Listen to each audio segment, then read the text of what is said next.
Hey guys, Mr. O'Sullivan here. Hey, we're going to go ahead and do the Unit H test for AP Calc AB, and let's go ahead and dive in.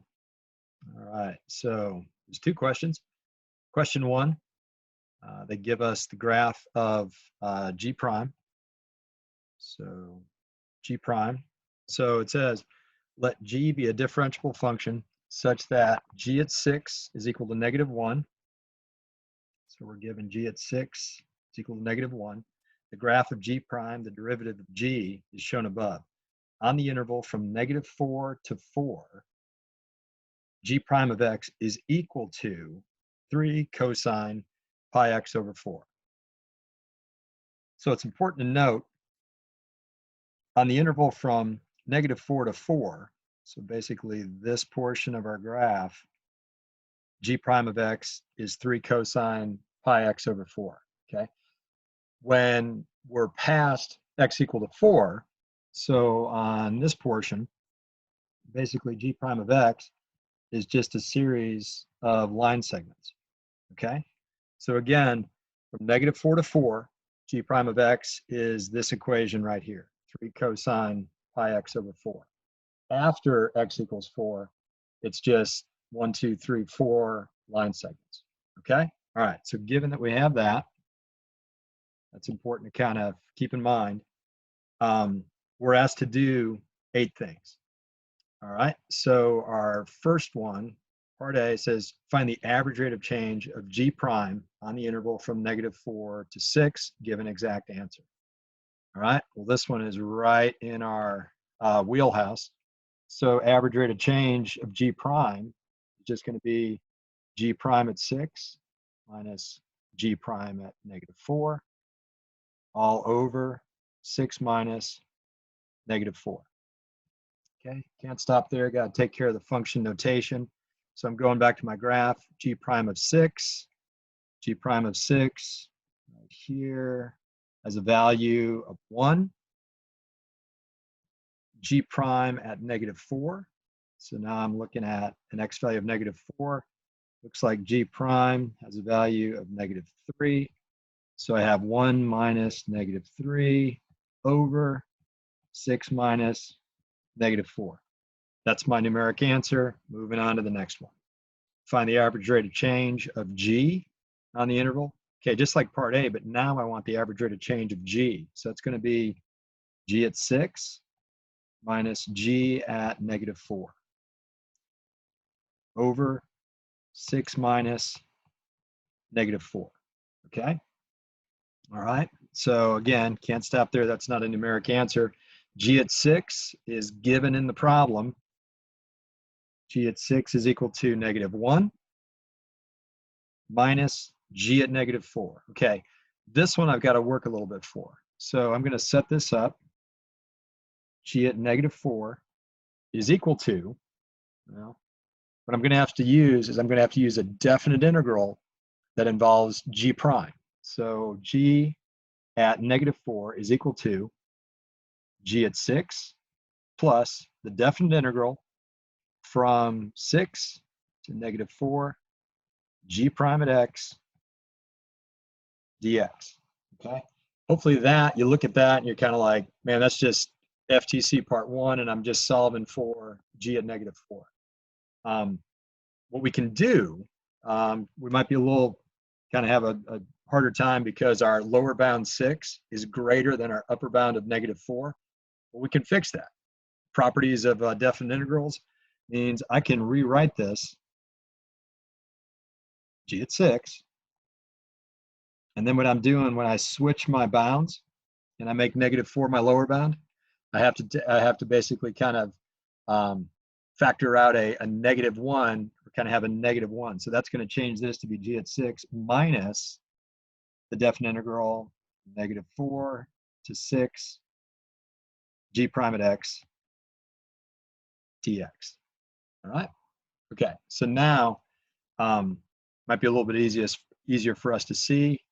So right below this, G at 6, we know is -1 minus, okay, and now the value of this definite integral, I'm going to go up to my graph. I'm going from -4 to 6. So I'm going from -4 to 6. So I'm just going to draw some vertical lines here to kind of help keep me in the right interval, -4 to 6. And so a couple ways. If I recognize in this first part of my graph the trig kind of character of this, check it out. This area below the x-axis above my function is going to be the exact same area that I've got here. And the red I'm going to have to treat as negative. The blue I'm going to have to treat as a positive value. Those two are going to offset each other. Okay, if you pick that up, man, this is a game changer. That is going to be equivalent to the area I've got right here. So really, from the definite integral from -4 to +4 is 0. Okay, because those areas basically kind of offset each other. I'm at 0. So really, I've just got to look at this last portion here from 4 to 6. Well, let's check it out. You zoom in, look at this. I've got this triangle, that area. It's got a twin right here. That area, those two offset. Yay. So now what am I down to? What am I left with? I'm left with a trapezoid right here. Okay, so this trapezoid has a width, if you want to call it that, of 1, has one base that is 3 units, and has one base that is 1 unit. So I know the area of this trapezoid is going to be 1 times the average of my bases, 3 plus 1 over 2, which is going to be equal to 2. Now, because that my function is below the x-axis, I'm going to reckon this for my definite integral as -2.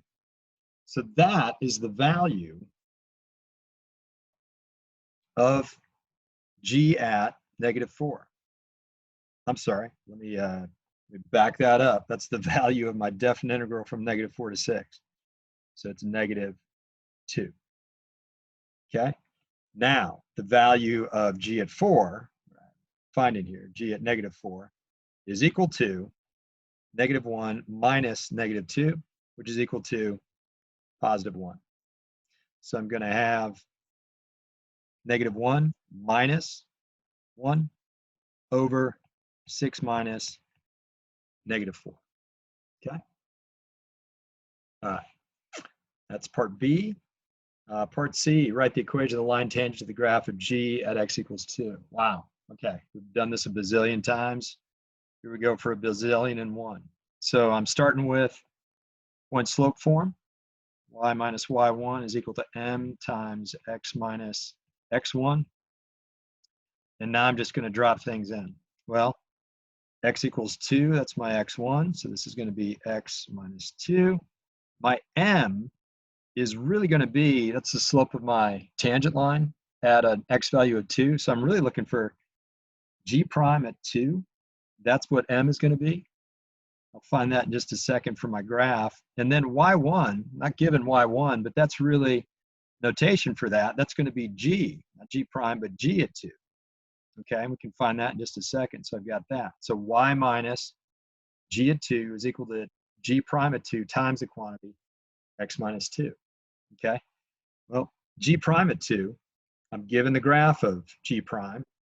So g prime at 2 is,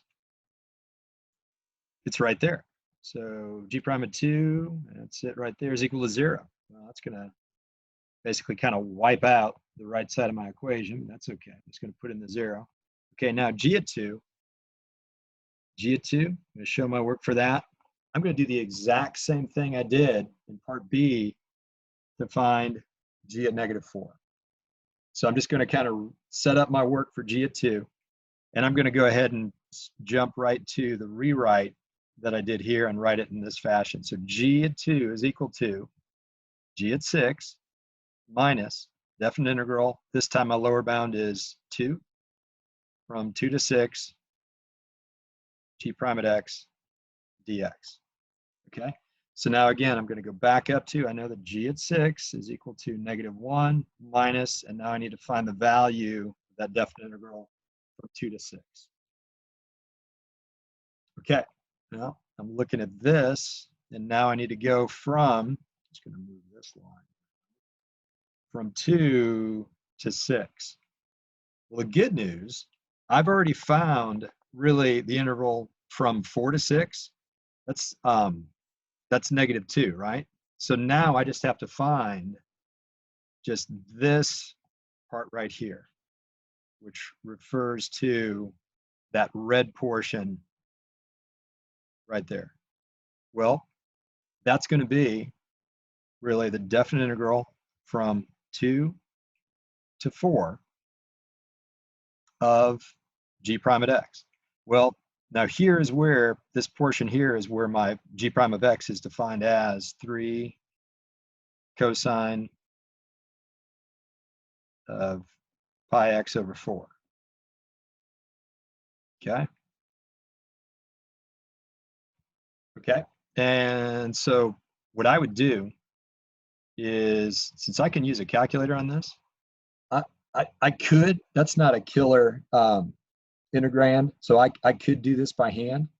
But in the interest of time, I would go ahead and just do that using my calculator. So I'm going to make sure I'm in radian mode.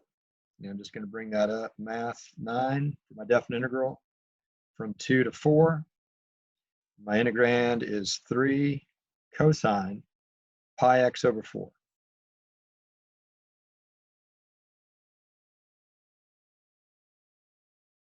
dx.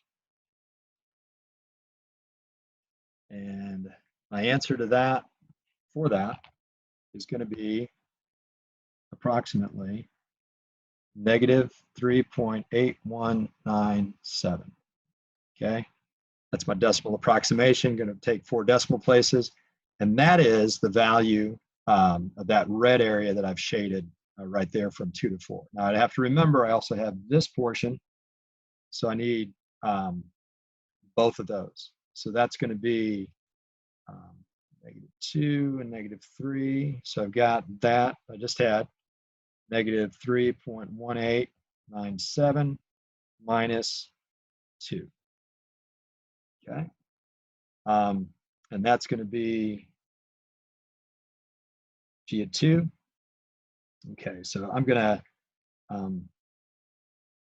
actually I'm going to leave that as g of 2. So I'm just going to write y minus this whole hot mess right there, -1 minus that quantity,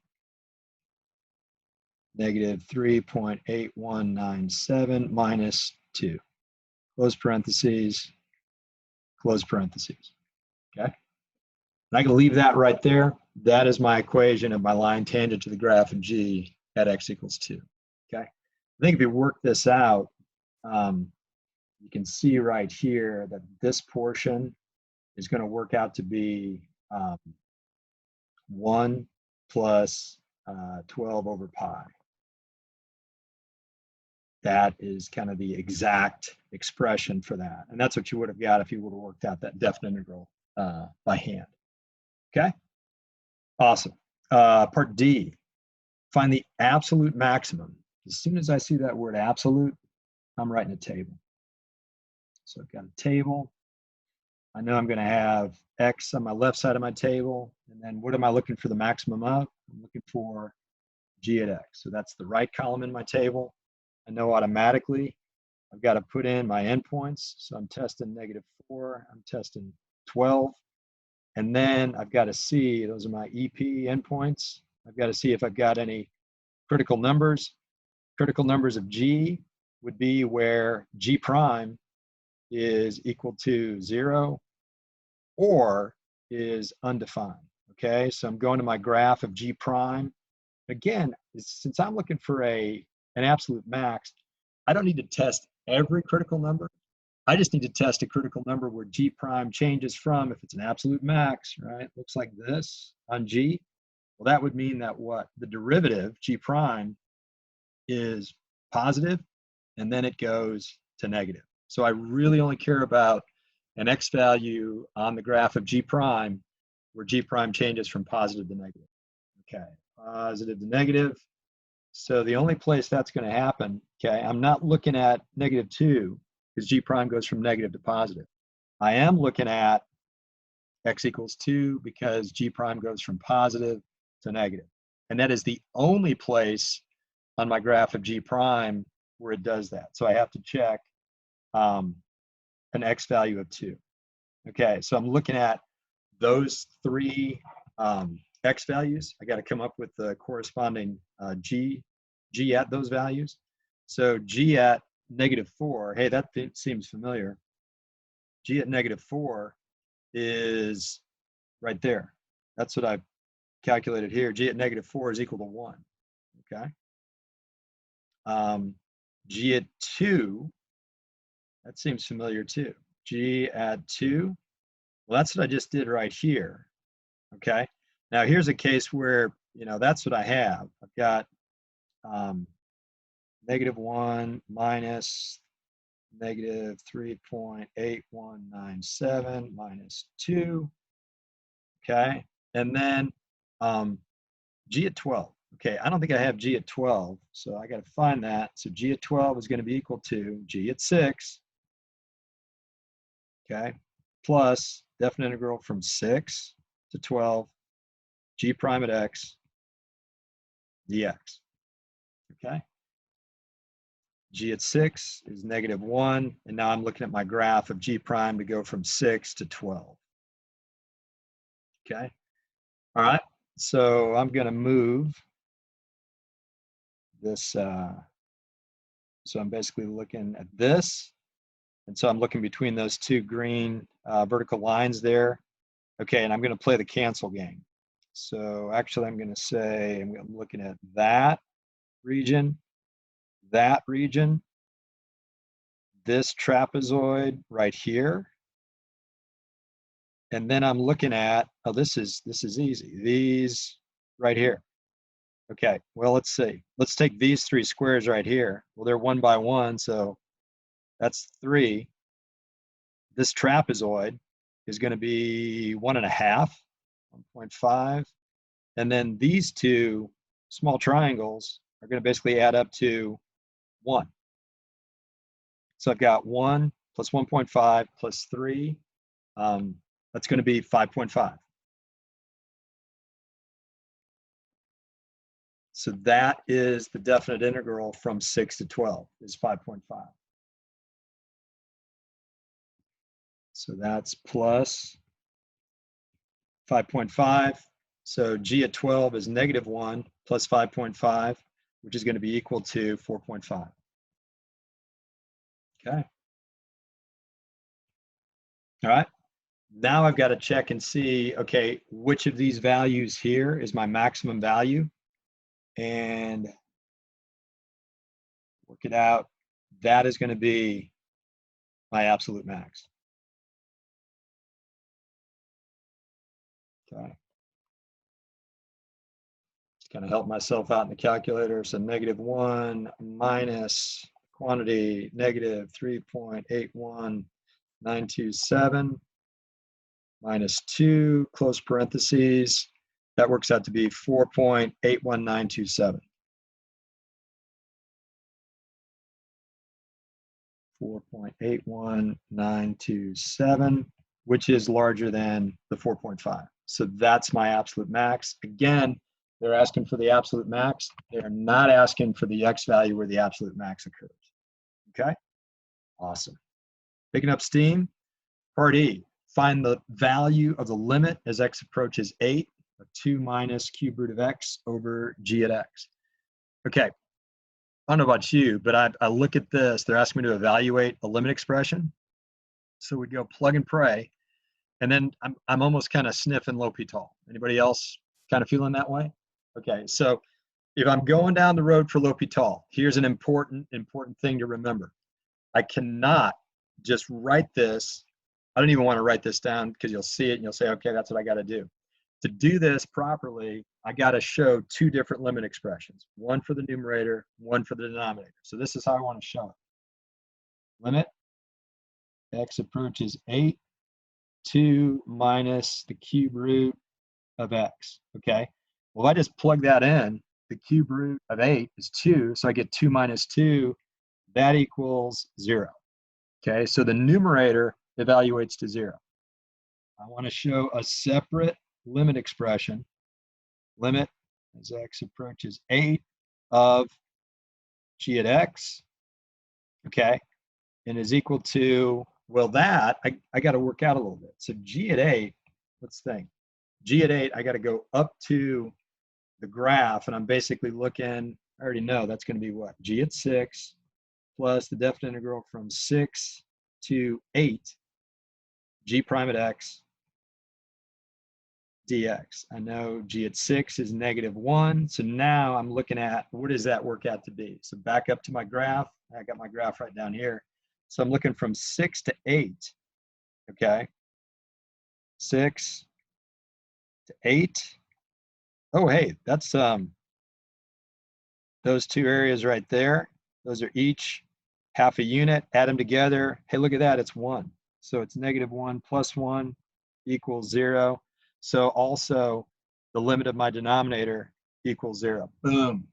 Okay, I see those. Numerator evaluates to 0, denominator evaluates to 0. So I'm saying L'Hopital. Okay, so I've checked that. Boom. Now I can go over and I can take the derivative of the numerator, take the derivative of the denominator. So again, I'm going to have another limit expression. It's going to be the limit x approaches 8. And if I'm doing the derivative of the numerator, it showed up here, ddx, rewrite on the fly, I'm going to call that x to the 1/3. So my new numerator is going to be -1/3 x to the -2/3. Okay, I'm just using power rule after my rewrite. And then the denominator, new denominator, ddx of gx is just g prime of x. Sweet. Okay. Now again, I'm going to plug and pray. If I look at the bottom, see, I've got g prime of x, so I'm really looking for g prime of 8. So g prime of 8, here's my graph of g prime. G prime of 8, here's 8. Hey, that's good. That's not 0, so that's 1. So I know the denominator, when I plug in that value of 8, is 1. So I know at this point, I'm either going to get, my only alternative is I'm going to get a limit. I'm not going to be able to use L'Hopital again because I don't have 0 over 0 as my indeterminate form. So I'm going to get something here. Now, when I plug this in the numerator, it's got to be careful with that. So I got -1/3 times 8 to the -2/3. You know what that is? That's a numeric answer. Stop right there. Don't hurt yourself. Okay. This whole thing is going to evaluate out to be, if you kept going, -1/12. But you don't have to, and why would you? Okay. You're only inviting disaster. Okay. G says, give the x coordinates of all points of inflection of the graph of g of x. Justify your answer. Okay. Come in. So I got here. Okay.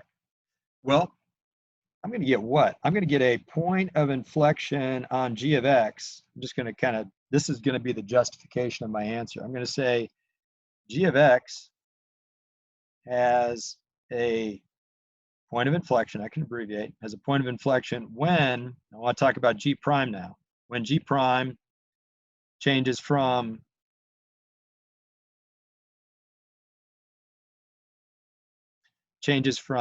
increasing to decreasing,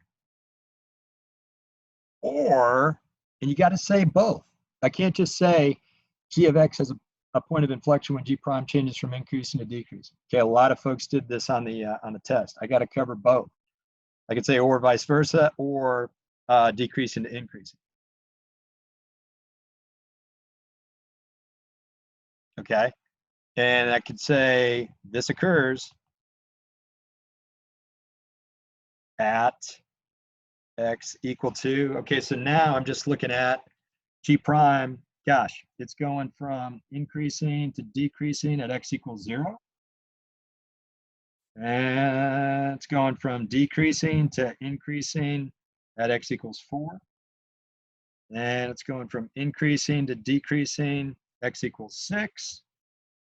And it's going from decreasing to increasing at x equals 7. Okay? That last one, just kind of FYI, at x equals 9, it goes from increasing to constant. Okay? That's not a point of inflection. Okay?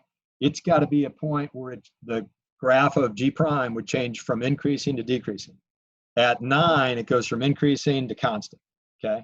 Doesn't meet our definition of what indicates a point of inflection. So that's our answer, and that's our justification. This first part is the justification. Okay? Okay. Part G. Come on, notability. Killing me. Okay. Find G double prime at 2 and G double prime at 9. Okay. Well, let's see. I've got the graph kind of right here. So I'm looking for G double prime at 2. So right there. So what I have to do is to get G double prime at 2, I got to find first G double prime at x, which is going to be what? ddx of whatever G prime of x is. And at that, on that interval, that's from my -4 to my 4, then G prime is 3 cosine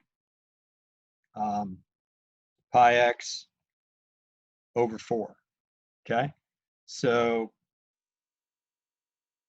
G double prime of x is equal to 3. I'm just going to bring the constant, or my chain rule there, the pi over 4. I'm just going to put that by my 3. So 3 pi over 4. So I've kind of taken care of that. And now I'm looking for the derivative of cosine, which is going to be equal to negative sine, right? So this is negative sine of pi over x over 4. So now G double prime of x is equal to 3 pi over 4 times negative sine of pi times, sorry, I should be plugging in, I'm looking for G double prime at 2, right? So now I'm plugging in 2 for x. So I have pi times 2 over 4. You know what? That's a numeric answer. Don't hurt yourself. You know, don't try to simplify pi times 2 over 4. Leave it just the way it is right there. Okay? That's our value for G double prime at 2. Okay? G double prime at 9. If I look at my graph, that's where, here's 9 right here. And so if I look at that, well, shoot, G double prime at 9 does not exist because G prime is not continuous as x approaches 9. Okay? I've got a jump discontinuity or a step discontinuity right there. So I just need to convey that. So I'm going to say that G double prime at 9 does not exist. And I'm going to say because what? G prime, I should kind of pose this, since it's not continuous, I should really kind of say which of the 3 conditions for continuity is not met. So I'm going to say because the limit as x approaches 9 from the left of G prime of x does not equal the limit of G prime of x as x approaches 9 from the right. Okay? That's my fancy schmancy way of saying that G prime is not continuous at x equals 9. Okay? Okay, part H, on what open intervals contained in -4 to 12 is the graph of G both increasing and concave up? I'm sorry, decreasing. Well, I'm looking specifically, G is going to be decreasing when what? When G prime is negative, and then it's going to be concave up when G prime is increasing. So I need to find where G prime is negative, and G prime is increasing. Okay, so I'm just looking, first off, I go negative. And so if I'm looking at the graph here, I'm ignoring anything that's positive, and I want to see where it's increasing. So I'm looking right here, increasing and increasing. So those are my two intervals right there. That looks like from -4 to -2. So that's -4 to -2. And there's one more. This one, got to be careful, is from 4 to 5.5. 4 to 5.5. Okay, awesome. All right, that's question 1 of the Unit H test.